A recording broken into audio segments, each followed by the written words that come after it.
সারা দেশে আকাশে মেঘের আনাগোনা, সঙ্গে রয়েছে বৃষ্টির সম্ভাবনা। কোথাও হালকা, কোথাও মাঝারি, আবার কোনো কোনো এলাকায় হতে পারে বজ্রবৃষ্টিও। সক্রিয় মৌসুমী বায়ু ও লঘুচাপের প্রভাবে আগামী কয়েকদিন দেশের বিভিন্ন অঞ্চলে বৃষ্টিপাতের প্রবণতা বাড়তে পারে বলে জানিয়েছে আবহাওয়া অধিদপ্তর। এছাড়া আজ খুলনা, বরিশাল, চট্টগ্রাম ও সিলেট বিভাগের অধিকাংশ জায়গায় অস্থায়ী দমকা হাওয়া সহ মাঝারি ধরনের বৃষ্টি অথবা বজ্রবৃষ্টি হতে পারে। পাশাপাশি ঢাকা, রাজশাহী, রংপুর ও ময়মনসিংহ বিভাগের কিছু কিছু এলাকায় হালকা থেকে মাঝারি ধরনের বৃষ্টির সম্ভাবনা রয়েছে। দেশের কোথাও কোথাও মাঝারি ধরনের ভারী থেকে অতি ভারী বর্ষণও হতে পারে।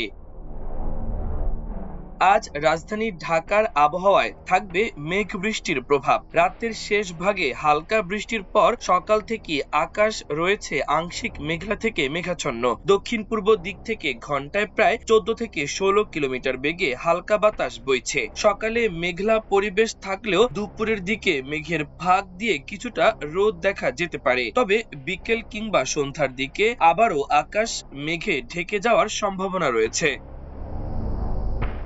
ঢাকার কিছু কিছু এলাকায় দুপুর থেকে বিকেলের মধ্যে হালকা থেকে মাঝারি ধরনের বজ্রবৃষ্টি হতে পারে। অর্থাৎ সকালে বৃষ্টি না হলেও দিনের পরের ভাগে হঠাৎ বৃষ্টির মুখে পড়তে পারে নগরবাসী। তাই বাইরে বের হলে ছাতা সঙ্গে রাখা ভালো।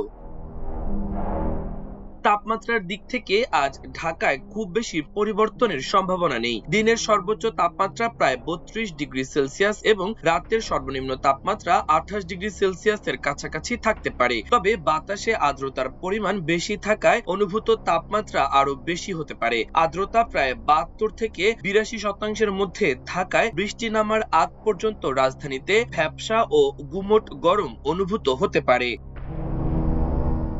বৃষ্টির সঙ্গে কোথাও কোথাও দমকা হাওয়া ও বজ্রপাতের পরিস্থিতি তৈরি হতে পারে। বিশেষ করে নদী অববাহিকা ও খোলা এলাকায় বজ্রবৃষ্টির সময় ঝুঁকি বাড়তে পারে। তাই এ সময় প্রয়োজন ছাড়া বাইরে না থাকা এবং নিরাপদ স্থানে অবস্থান করার পরামর্শ রয়েছে।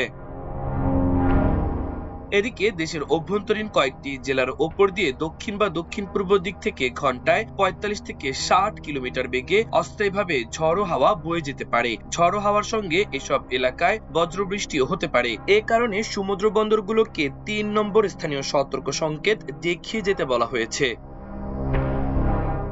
বাংলাদেশে আজ দিন ও রাতের তাপমাত্রা প্রায় অপরিবর্তিত থাকতে পারে। তবে আগামী 2 থেকে 3 দিনে বৃষ্টিপাতের প্রবণতা বাড়লে তাপমাত্রা কিছুটা কমে আসতে পারে। বিশেষ করে সপ্তাহের শেষ দিকে বৃষ্টির তীব্রতা বাড়ার সম্ভাবনা রয়েছে। শুক্রবার ও শনিবার দেশের বিভিন্ন এলাকায় ভারী বৃষ্টি, বজ্রঝড় ও দমকা হাওয়ার পরিস্থিতি তৈরি হতে পারে। এদিকে আজ ঢাকায় সূর্য উঠেছে সকাল 5টা 33 মিনিটে এবং সূর্যাস্ত হবে সন্ধ্যা 6টা 35 মিনিটে। দিনের বড় একটি সময় মেঘলা আকাশ থাকলেও মাঝে মাঝে রোদের দেখা মিলতে পারে। মাল্টিমিডিয়া ডেস্ক, আমার দেশ।